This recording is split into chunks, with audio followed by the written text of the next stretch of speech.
Hello guys, এটা finally আবেলি হ'ল। এতিয়া মই ঘৰ দুৱাৰকেইটা সাৰি ল'লোঁ, কাপোৰ কানি ভৰাই ল'লোঁ আৰু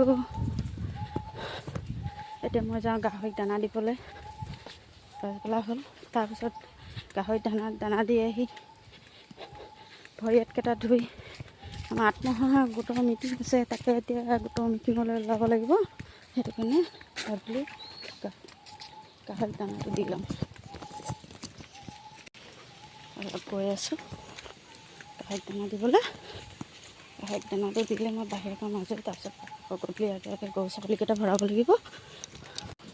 তাকে এতিয়া গাহৰিক দানা দি ল'লোঁ। গাহৰি দানা খাই আছোঁ। এতিয়া যাওঁ গৈ ভৰি হাতকেইটা ধুই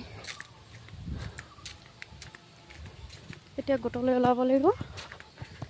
গোটৰ পৰা আহি আকৌ একেখিনি কমে ৰাতিপুৱা পাছবেলা যিখিনি কৰিছিলোঁ, আকৌ গধূলি আকৌ ৰন্ধা বঢ়া আছে, ল'ৰাক পঢ়াব লাগিব, ভাত পানী বনাব লাগিব। সেয়া আমাৰ মাইকী মানুহ কাম। এতিয়া দৌৰাই গৈ গোটৰ কাৰণে ওলাব লাগে।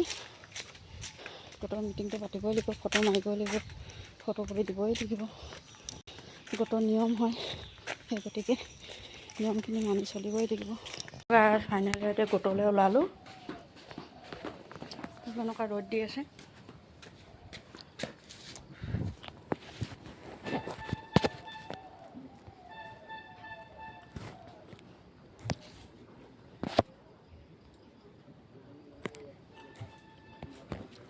পুৰা ৰ'দ দি আছে।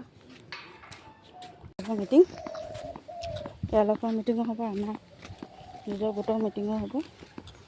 মিটিঙলৈ গৈ আছোঁ। স্কুলতে হ'ব।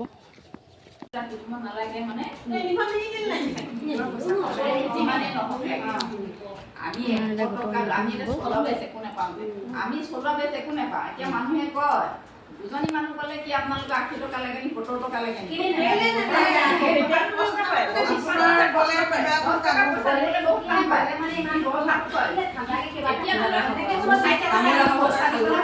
আমি যদি প্ৰতিটো গোটৰ পৰা 100 টকাকৈ পইচা কাটিবলৈ হ'লে গোটত হয় কেইটকা পইচা?